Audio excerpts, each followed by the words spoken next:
So welcome, everyone. It's time to come in.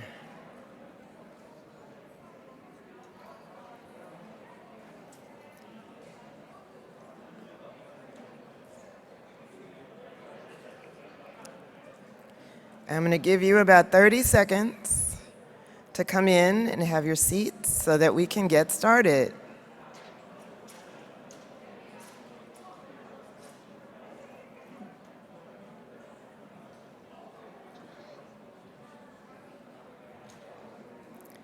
And now the time is up. Welcome, everyone, to Arnova's 50th Annual Conference and this opening luncheon. I am Pierre Rogers, the current board president. I'd like to thank our opening lunch sponsor for today's luncheon, and that is the Lilly Family School of Philanthropy at IUPUI. And I'd like to give a welcome to Dean Amir Pasek for his brief remarks.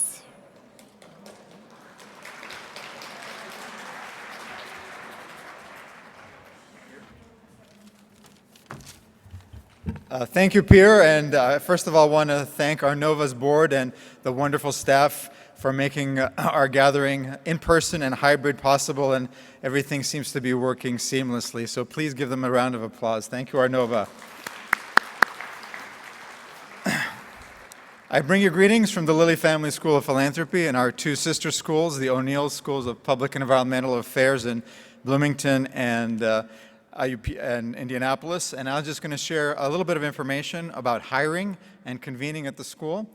We are pleased to be doing some hiring due to some retirements and some new endowed positions that we have. So currently we have opened the Lam O'Gara Chair in Women's Philanthropy, and beginning in January we hope to announce a search for a director of our new Philanthropic Leadership Doctorate in Philanthropic Leadership in January as well. And then in the later in 2022, we hope to have a search for the Campbell Chair in Fundraising Leadership, the Lake Chair in Faith and Philanthropy, and also the Glenn Family Chair, which you may remember that Dwight Burlingame used to inhabit, or he was in the Glenn Family Chair, and currently Patrick Rooney has that chair, but Patrick Rooney will be planning to retire with the end of the academic year in 2023 as well.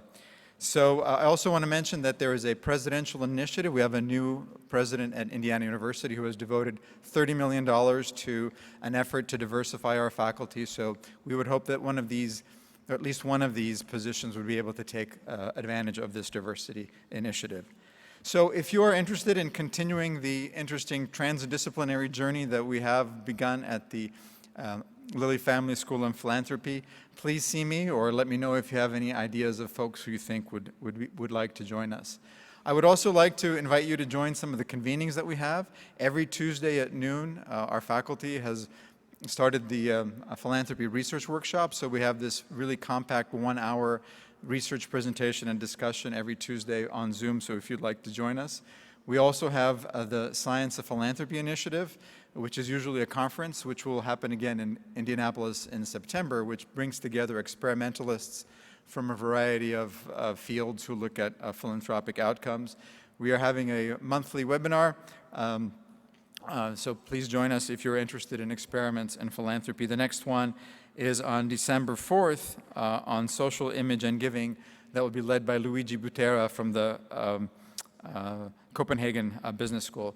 And then the final convening I want to mention, those of you who may have an interest in national service, Frank Fukuyama and our Les Linkowski will be leading a discussion about the future of national service on December 14th. That will be moderated by Lexi Hudson, who started a newsletter called Civic Renaissance. And that will also highlight a new archive that Les Linkowski and others have started at the IUPUI Library to collect materials and papers related to national service.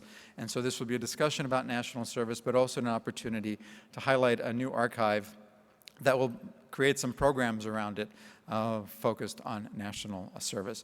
So I just want to thank you all for your attention. Thank you for coming, and thank you for being part of Arnova. So congratulations, and thanks for your attention. Thank you, Amir, for your ongoing support to Arnova. I appreciate all you and the Lilly Family School of Philanthropy do for us.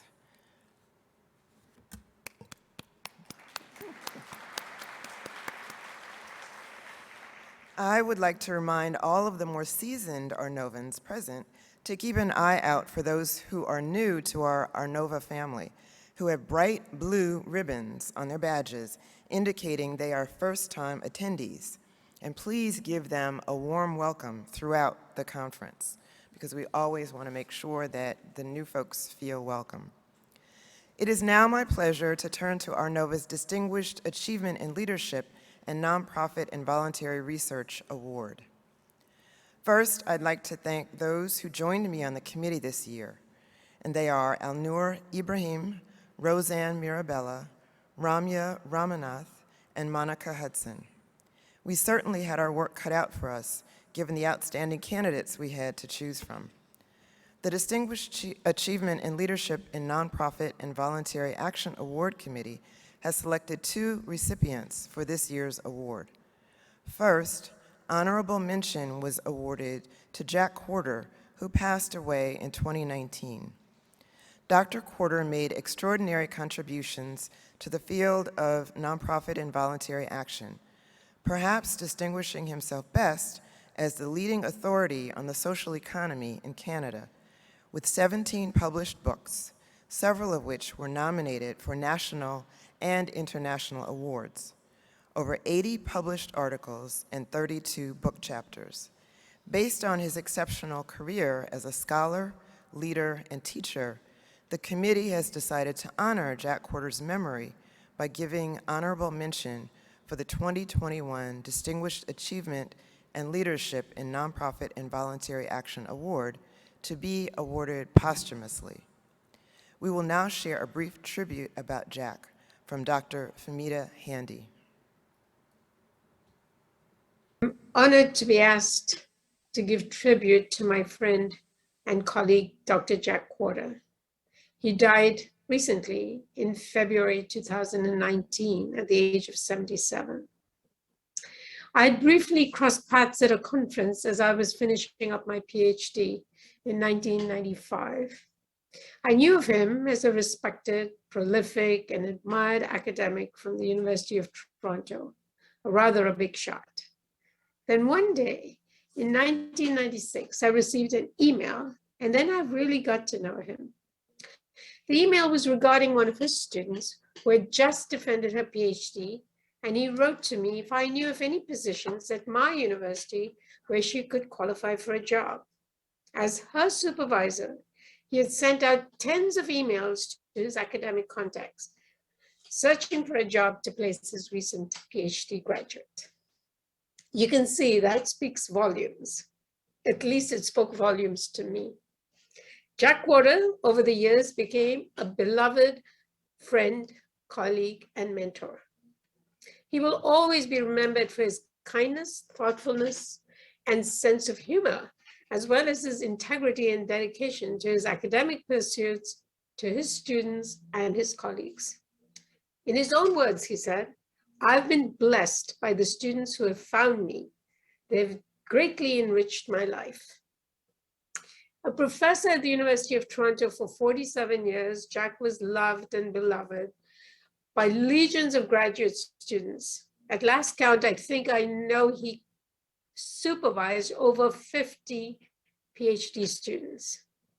He led research teams, obtained numerous grants, and he was happy to help fledgling academics, myself among them, by putting us on his grants and learning and working with us collaboratively. I called him the grant machine, and I know this firsthand because we did collaborate on many grants for millions of dollars. He wrote them all. He was a grant machine. He published widely on cooperatives and social economy. You cannot mention either cooperatives or social economy in Canada without his name. In fact, I just recently counted 1.4 million hits on Google Scholar when I put his name in. He continued this line of work with colleagues Laurie Mook, Ann Armstrong, and John Whitman, produced series of books and hundreds of journal papers and chapters, much of it sponsored by these large grants obtained from the Social Sciences and Humanities Research Council of Canada.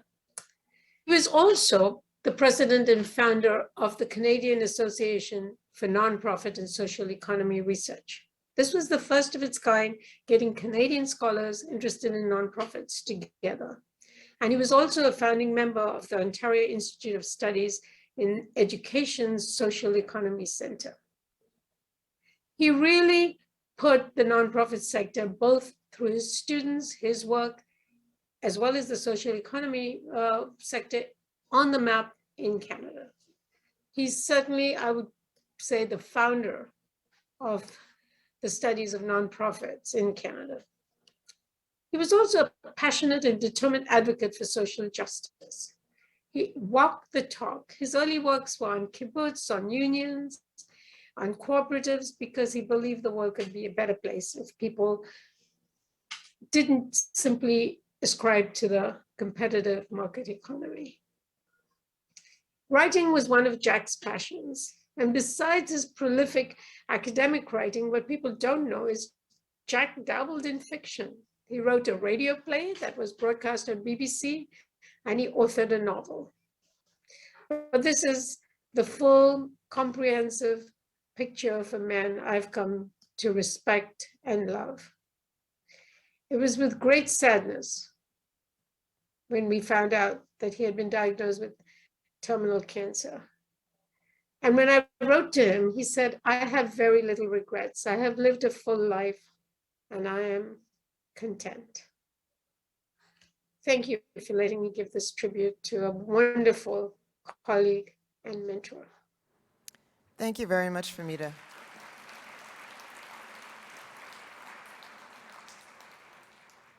Next, our winner this year has clearly distinguished herself in every way as a leader in nonprofit and voluntary action research, having made substantial contributions to the field as scholar, mentor, and leader in the field. Her research on third-party government, government-nonprofit sector relations, and nonprofit contracting were path-setting for our field, pushing the boundaries of how we understand governance. As a teacher, she helped secure funding for the first nonprofit courses at her institution, and as attested to in her nomination letters, she clearly devoted significant energies mentoring and instructing the next generation of nonprofit leaders. In addition to her research and teaching, she provided institutional leadership to Arnova as a member of the board and on various committees, as well as to her home institution, SUNY Albany, where she served for many years as the director of the Center for Women in Government, one of the first of its kind in the nation that became the model for other centers that followed. Based on her exceptional career as scholar, teacher, and leader, the committee has determined that Judith Saidel is most deserving of the 2021 Distinguished Achievement and Leadership in Nonprofit and Voluntary Action Award. Judith, please.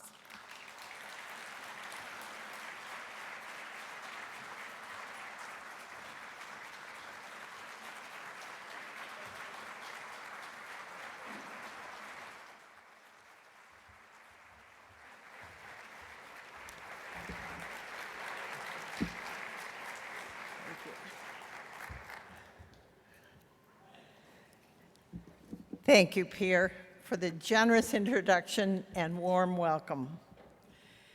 It is wonderful to be back in person and via Zoom among Arnova friends and in the Arnova community that has meant so much to me for 35 years.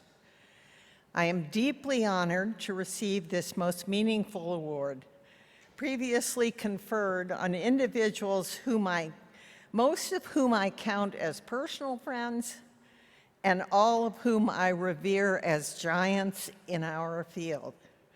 What an honor to walk along beside them. I also would like to thank those who chose me for this distinction, and my nominators, Yvonne Kafik, Melissa Middleton Stone, a previous award winner, and Robert Herman, also a previous award winner. It means a great deal to me that several years ago, you three colleagues found the time in your fully engaged professional lives to take on the additional task of writing and submitting the nomination. Thank you. To my life partner and loving supporter, Peter, who is here today to share this joyful occasion, and to my children, especially Andrew and his wife, Rico, Lisa and Jonathan, and my grandchildren, Mia, Claire, and Maya, who are here in spirit, I am happy to extend my heartfelt thanks for so many years of love, encouragement, and patience, especially patience. Well, it was my lived experience, both voluntary and paid, in community, educational, and human service nonprofits that triggered my passion to pursue and expand opportunities for graduate work in the field of nonprofit and voluntary action studies. And it was my extraordinarily good fortune that my embarking on a second career via doctoral studies coincided with the exponential growth of our field. What does it take to build an academic field? Many scholars have reflected on this question, including my good friend Margaret Harris, a previous winner of this award and highly respected international scholar whose work has informed these remarks. Commenting on the relevant literature of field emergence, she observed that, quote, collegiate social interaction around a common intellectual interest is a, quote, key signifier of field emergence. Think about the critical importance of Arnova and its predecessor association, AVAS, in this regard. As a non-traditional public administration doctoral student in 1986, I traveled to Harrisburg, Pennsylvania, in search of what might be described as, quote, collegiate social interaction around a common intellectual interest. Where were the students, faculty, and researchers who shared my scholarly interests? I found them in Harrisburg, among the less than 200 people who typically attended AVAS conferences in the 1980s. As noted sociologist Howard Aldrich Jr. observed, quote, meeting at professional gatherings can lead to reading and citing each other's work. Professional associations and conferences are critical for diffusing a field's knowledge base to users, but equally important is the opportunity for meeting others who are interested and passionate about their work. Candidly, I knew I was home, as many of you attested this morning in your remarks. And subsequently, I always bristled when Arnova was characterized as a secondary or even tertiary academic association. At Rockefeller College of Public Affairs and Policy, I soon initiated the first graduate course on nonprofit management. All across the country, and indeed internationally as well, academic entrepreneurs who combine finely tuned research skills in diverse disciplines with strategic vision and a risk-taking orientation were launching new courses and founding academic centers. A critical role in field building was also played by funding institutions such as the Aspen Institute Nonprofit Sector Research Fund, founded by Elizabeth Boris and carried on ably by Alan Abramson, and also foundations that targeted substantial resources in a timely fashion. As the then director of the Center for Women in Government, now the Center for Women in Government and Civil Society at Rockefeller College, and a W.K. Kellogg Foundation grantee, I can attest to the crucial role of the Kellogg Foundation's multi-million-dollar Building Bridges initiative in supporting fundamental curricular and other institutional changes in colleges and universities. I think that most observers would agree that the initiative achieved its remarkably ambitious goal, described to me by its director, Robert Long, in an elevator conversation, as the intention to transform the face of higher education.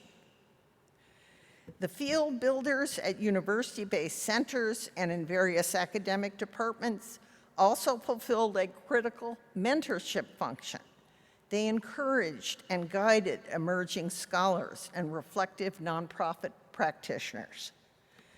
The importance of specialized journals in the field of nonprofit and voluntary action research and the increasing openness of well-established discipline-based journals to publishing nonprofit-related articles cannot be overstated.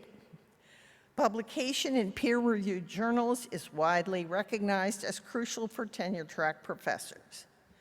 At the same time, though, continued meaningful connection through research and service with the real-world issues and concerns of nonprofit organizations, their leaders, board members, staff, and volunteers has kept and will keep our field healthy, relevant, energized, and valued by those who care about civil society and collective responses to the urgent challenges facing local communities, states and provinces, and countries around the world.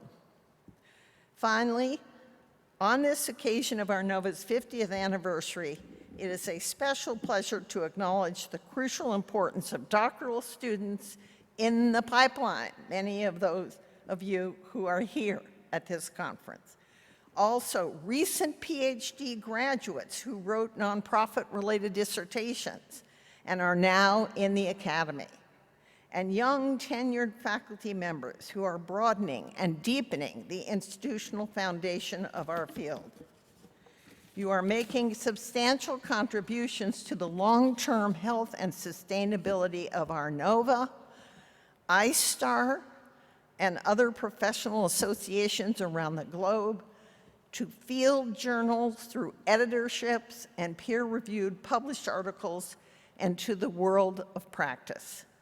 I am so proud of those of you whom I have mentored: David Van Slyke, Sean Flanagan, Joanne Carmen, and Susan Appy, and Judith Millison-Miller, to name just a few. You all are the future of the field as it becomes more inclusive and even more global. We pass the baton to you with joy in our hearts and confidence that the future of our field is bright. Thank you.